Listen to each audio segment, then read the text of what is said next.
بسم اللہ الرحمن الرحیم۔ السلام علیکم پیارے دوستو، آج ہم آپ کے سامنے پیش کرنے جا رہے ہیں حضرت امام جعفر صادق رضی اللہ تعالیٰ عنہ کی نیاز کی کہانی، یعنی کہ کنڈوں کی نیاز کی کہانی، جسے سن کر آپ سب کا ایمان تازہ ہو جائے گا انشاءاللہ۔ پیارے دوستو، ایک شہر میں ایک غریب انسان لکڑیاں کاٹ کر بڑی مشکل سے اپنا گزر بسر کرتا تھا، یہاں تک کہ اس کی حالت یہ تھی کہ دن بدن اس پر قرض چڑھتا جا رہا تھا۔ ایک دن اس نے اپنی بیوی سے کہا کہ کیوں نہ میں دوسرے شہر جا کر محنت کروں، کام ڈھونڈوں، تاکہ ہمارا قرض اتر جائے اور ہمارے حالات بہتر ہو جائے۔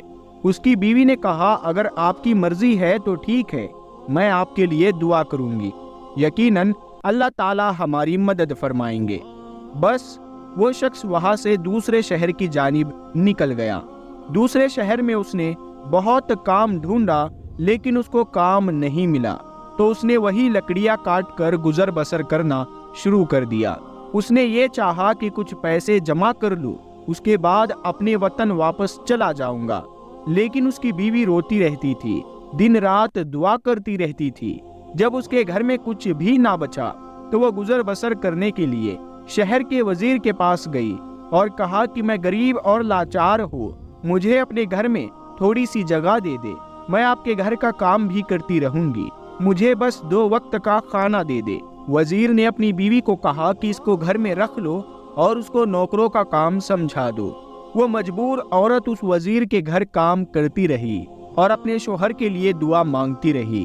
دن مہینوں میں گزر گئے اور مہینے سال کی طرح بڑھتے گئے، لیکن اس کا شوہر ابھی تک نہ آیا۔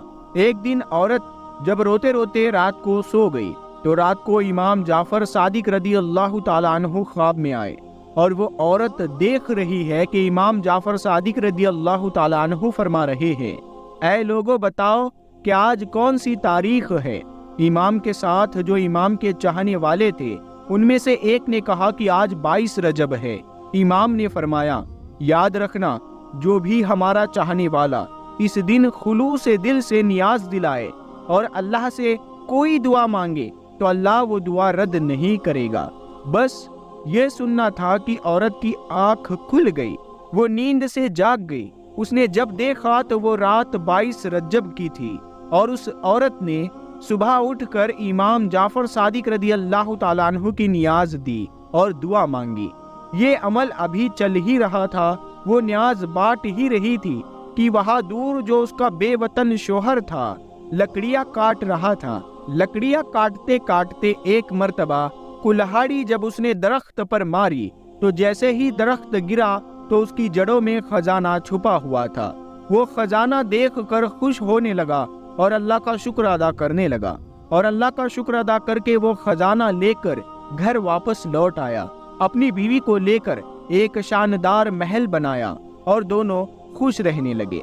پھر بیوی نے اپنے شوہر کو بتایا کہ جو اللہ کا کرم ہوا ہے یہ امام جعفر صادق رضی اللہ تعالیٰ عنہ کا صدقہ ہے۔ امام جعفر صادق رضی اللہ تعالیٰ عنہ میرے خواب میں آئے تھے، انہوں نے کہا تھا کہ اس دن نیاز کر کے اللہ سے ہمارے صدقے دعا مانگو، تمہارے حالات بدل جائیں گے۔ وہ دونوں میاں بیوی اس دن امام جعفر صادق رضی اللہ تعالیٰ عنہ کی نیاز کرتے۔ ایک دن وزیر کی بیوی چھت پر گئی، دور سے دیکھا کہ ایک عالیشان گھر بنا ہوا ہے۔ اپنی کنیزوں سے اس نے پوچھا کہ یہ اتنا شاندار محل کس کا ہے؟ کنیزوں میں سے ایک کنیز نے کہا اے شہزادی، یہ آپ کی اس کنیز کا گھر ہے جو آپ کے یہاں کچھ دیر تک کام کرتی رہی تھی۔ شہزادی نے کہا اتنا بڑا محل اس نے کیسے بنا لیا؟ جاؤ اس کو بلا لاؤ۔ کنیزیں جاتی ہے اور اس عورت کو بلا کر لے آتی ہے۔ وہ عورت امام جعفر صادق رضی اللہ تعالیٰ عنہ کا پورا واقعہ ان سب کے سامنے بیان کر دیتی ہے۔ نیاز کے خواب کو خلوص دل سے وزیر کی بیوی کو بتاتی ہے کہ امام نے کہا تھا کہ اس تاریخ کو نیاز کرو، میں نے دل سے نظر و نیاز کی، اللہ نے مجھے نواز دیا۔ وہ وزیر کی بیوی دل ہی دل میں کہنے لگی کہ اس سے بڑا جھوٹ میں نے کبھی نہیں سنا، یقیناً اس کے شوہر نے کہیں سے چوری کی ہوگی اور اس کے بعد یہ میرے سامنے کہانیاں بنا رہی ہے۔ وہ عورت تو وہاں سے چلی گئی، لیکن وزیر کی بیوی کے دن بدلنے لگے۔ अचानक से नायब वजीर जो वजीर से हसद रखता था, उसने बादशाह को भड़काना शुरू कर दिया और बादशाह ने वजीर को बुलाकर पूरा हिसाब मांगा। वजीर जब हिसाब देने लगा तो हिसाब सही से नहीं दे पाया। नायब वजीर ने कहा कि बादशाह सलामत, मैंने कहा था ना कि ये आपकी पीठ पीछे आपको नुकसान पहुंचा रहा है। बस ये सुनकर बादशाह को गुस्सा आ गया और बादशाह ने उस वजीर को निकाल दिया और कहा कि अब तुम हुकूमत के महल में नहीं रहोगे, जाओ अपने लिए और काम ढूंढ लो। वजीर अपनी बीवी को लेकर शहर से बाहर जा ही रहा था तो रास्ते में दोनों को भूख लग गई। उन्होंने तरबूज खरीदा, उस तरबूज को अपने रुमाल में बांध लिया ताकि किसी साहिल के किनारे जाकर खाएंगे। और उधर जो बादशाह का बेटा शिकार पर गया था, शाम हो गई मगर वो वापस नहीं आया। बादशाह बहुत परेशान था। इतने में नायब वजीर ने कहा कि बादशाह सलामत, मुझे लगता है कि उस वजीर ने जिसको आपने निकाला था, कहीं उस वजीर ने आपके शहजादे को नुकसान तो नहीं पहुंचा दिया। बादशाह को गुस्सा आया। बादशाह ने अपने सिपाहियों को बुला लिया और कहा, जाओ उस वजीर को पकड़कर हमारे पास ले आओ। अगर उसने मेरे बेटे को नुकसान पहुंचाया है तो मैं उसे नहीं छोड़ूंगा।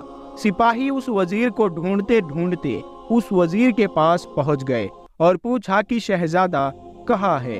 तो उस वजीर ने कहा कि मुझे क्या मालूम। तो सिपाहियों ने उस वजीर को और उसकी बीवी को बादशाह की खिदमत में पेश कर दिया। बादशाह ने जब वजीर के हाथ में रुमाल में कुछ बंधा हुआ देखा तो बादशाह ने कहा कि रुमाल में क्या है। तो वजीर ने कहा कि तरबूज है। बादशाह ने कहा कि खोलो इसको। जैसे ही उसको खोला गया तो उसमें शहजादे का सर था। बादशाह की आंखों में खून उतर आया। बादशाह ने कहा कि इस वजीर और उसकी बीवी को कैद कर दो, सुबह इन दोनों के सर को तन से जुदा कर दिया जाएगा। वजीर रोता रहा कि मैंने कुछ नहीं किया, लेकिन बादशाह ने कुछ ना सुना।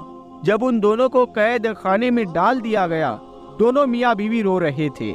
वजीर रोते रोते कहता रहा कि अचानक से हमारे साथ इतना बुरा क्यों हो रहा है।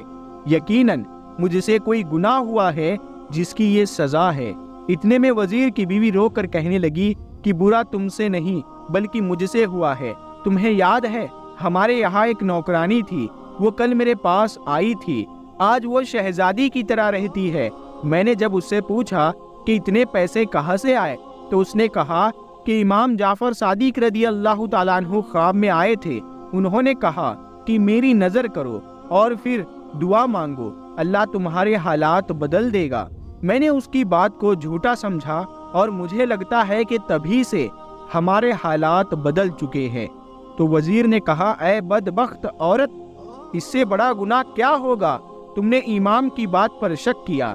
तौबा करो। और मिलकर दोनों मियाँ बीवी तौबा करने लगे और दोनों ने ये दुआ कर ली, ऐ मेरे अल्लाह, अगर हम दोनों को रिहाई मिल गई तो हम हर साल 22 रजब को इमाम जाफर सादिक रदी अल्लाह ताला अन्हु की न्याज करेंगे। बस दोनों ये दुआ मांग कर रो रो कर सो गए। सुबह का सूरज तुलू हुआ तो अचानक उस बादशाह का बेटा यानी शहजादा घूमता फिरता अपने महल को आ पहुंचा। बादशाह शहजादे को देखकर हैरान हो गया और कहने लगा, तुम कहाँ थे। शहजादा कहने लगा, मैं तो शिकार पर गया था। बादशाह हैरत से पूछने लगा, फिर ये सर किसका था।